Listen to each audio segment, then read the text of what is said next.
Right, day one of preserving everything.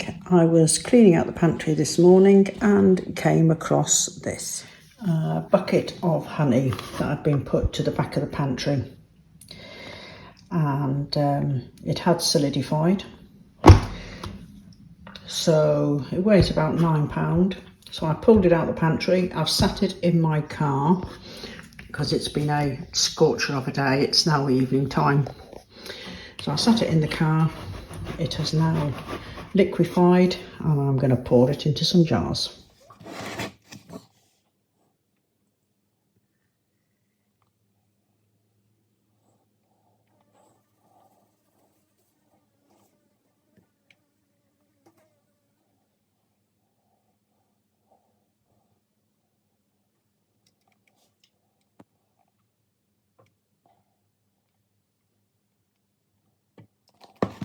There we go, 17 jars of honey. Just when I thought I didn't have any, I found it at the back of the pantry. Right, a quick look in the fridge this week. There's not a vast amount there. There's a little bit of yoghurt left from Martin. These 2 pork joints up here, they're going to get minced up to be used this week. There's a little bit of homemade coleslaw, a little bowl of leftover salad, some cream, a little bit of natural yoghurt, milk, a few chunks of cheese, a bit of salami and chorizo. Some of that's getting used this week. And then there's a few condiments, a bit of chicken stock, some garlic back there, some roast beef, slice of bacon and a few bits of veg in the fridge. And then it's just all the usual condiments and butter, etc. here. And that is it. Not a lot really in the fridge. Okay, along on the theme of every bit counts, when I took out some pork, a joint of pork, to do a recipe the other night. I pulled out 2 joints of pork. I didn't need all of the pork, but I decided to mince up what I had there because I need to get these joints used up. So I've minced it up, and this has been mixed with a apple sausage seasoning, and I am making little pork patties. I haven't sort of got a weight in mind, but I'm going to can them up in wide mouth jars. So these are just like skinless little pork sausages, I presume. Burger format. So that's them like that. And all I'm going to do is pop them. They've got to fit into the jar. And then a piece of greaseproof, and then do another one. And let's get in there. Get in there properly. There we go. And then I'm just going to get these jars filled up. And then I have got another lot mixed up as well, which makes a Cumberland sausage patty. So, and then I'm going to dry can these in the electric pressure canner. So, and then when we come to have them, they can just be tipped out, fried up to give them a bit of colour. They will already be cooked.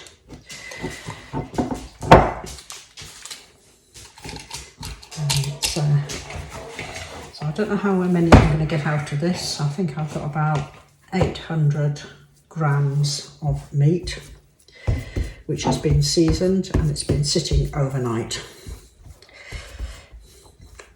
A bit more of that one. So I'm going to get the first batch of apple ones done, and then I will get the Cumberland ones done. I don't want to get them mixed up.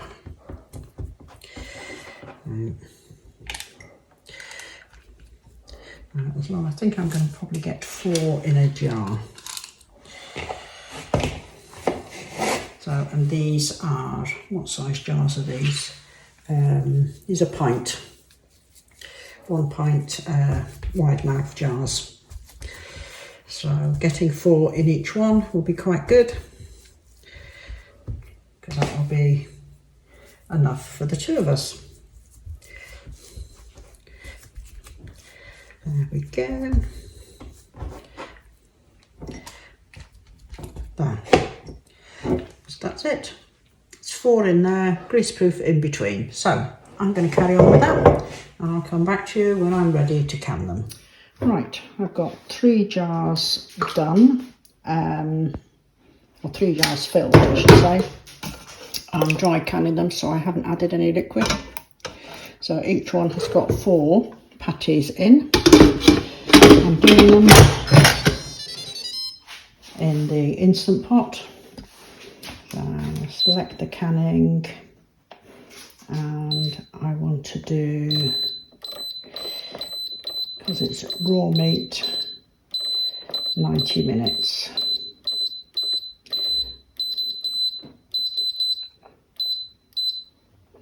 There we go. So let's start, and off we go.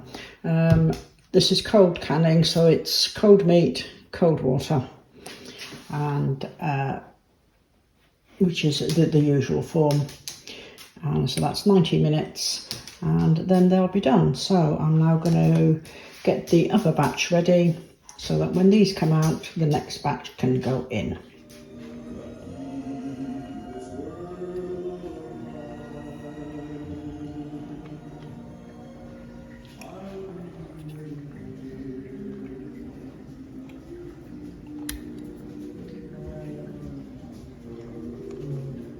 Like the other week when I was in the garden centre, they had a vast selection of strawberries, all different varieties, and I selected 4 varieties, and I got 3 of each because they were on special offer. So I got Red Gauntlet, and they were really nice looking plants. That one is Alice. This one is I haven't got my glasses on, Honey Oi, and the one down below is Florence.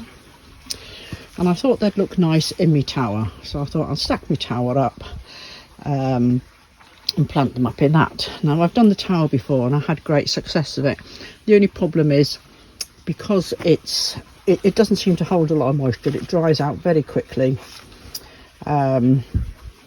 And I thought, well, I'll just have to keep on top of the watering and the feeding. Then I was in Lidl's the other day, and they had these on special offer, £5 for a stack of 3. The difference is the depth. You have got a good 6 inches there compared to 3 inches there, and the size in the top.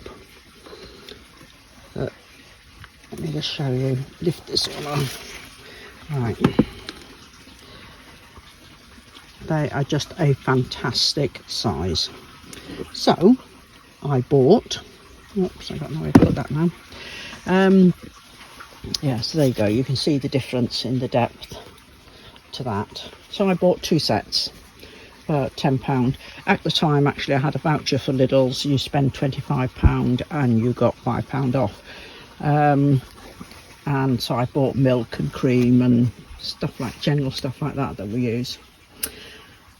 Now I've already planted these up, and So what I'm going to do is I'm now going to replant them into these. They'll have a lot more depth. There's already drainage in there. It'll hold a lot more moisture, and I just think it'll be a better growing environment for the strawberries. These ones won't go to waste. I shall find something to put in them, even if they're just used for summer bedding plants. So, because I've got quite a lot of these. I've got a load there, and I've got another load stacked down there. So I'm going to get on with getting these transplanted over into the bigger pots. Right, there they are, all stacked up.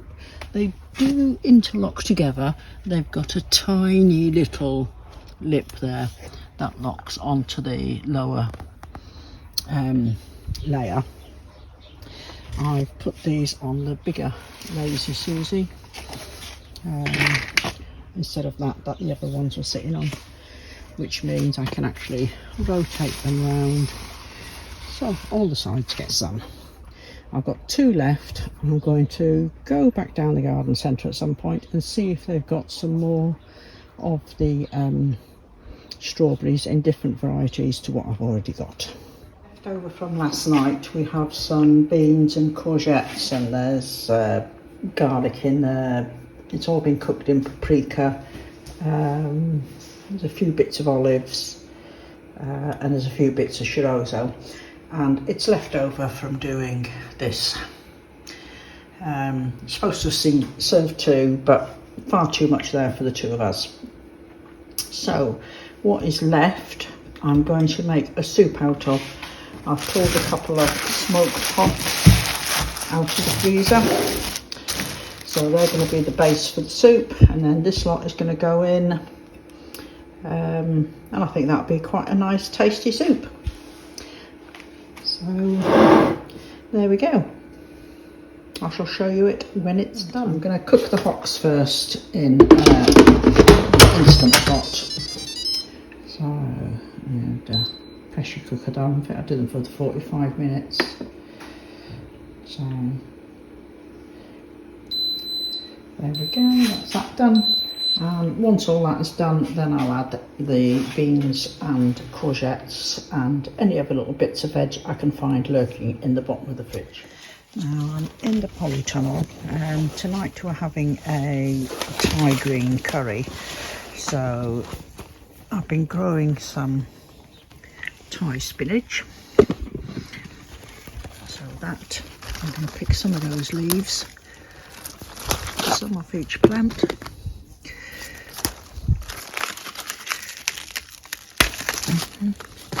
So they're going to go in it.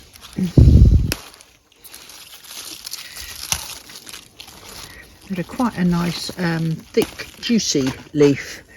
I'm trying to remember what they were called. I know there was another type over there.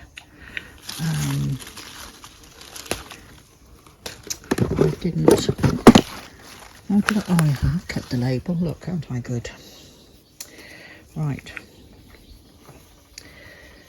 Poi sack. If you can read that. Well, that's what they are. And the other one over there is a climbing one.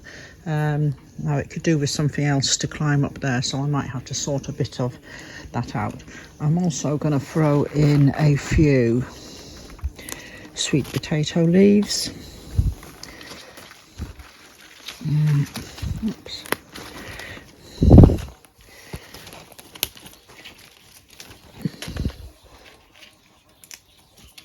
Oh, come on, out you. Around here, I've got courgettes up the house, but there is another big courgette there to be picked. Now I've got pak choy. These ones I'm not going to use, but what I am going to use is these ones because they're starting to bolt. So I'm going to get those ones used. I shall come down in a bit and pick all those, because the rest of it I shall freeze rather than lose them. There's a big courgette there. Let's just twist him off. Oh. I shall go around the other side and get a few other bits. Right, now I'm round the other side. This other one, which is just starting to flower, is called Malabar spinach. So I'm gonna take a few leaves off that one as well to throw in. Take some of the bigger leaves from the bottom.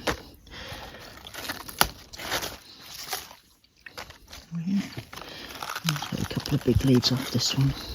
And I can't remember if these ones were climbing or not. I shall have to have a look and see. There we go.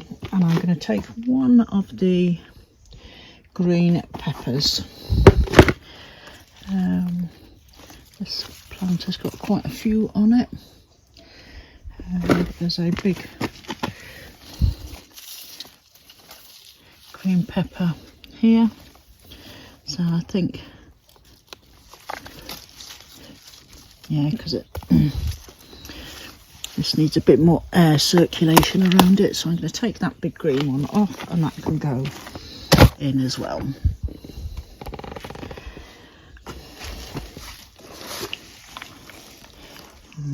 Oh.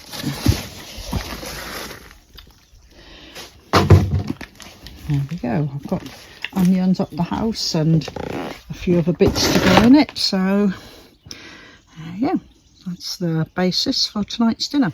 Now the soup, Martin had one portion for lunch and the rest of it went in the fridge. So I've just pulled it out the fridge, added a bit more water to it, warmed it through, and it's now going into the canner. So that's 4 jars I've got there. So they're going to get canned up and on the shelf. As the soup is warm, I'm adding more water. Let's get on with the lid. That's a good thing about using this for canning, because I can do small amounts. Right, select canning, and I'm doing no, that's wrong. 60 minutes because it is already cooked.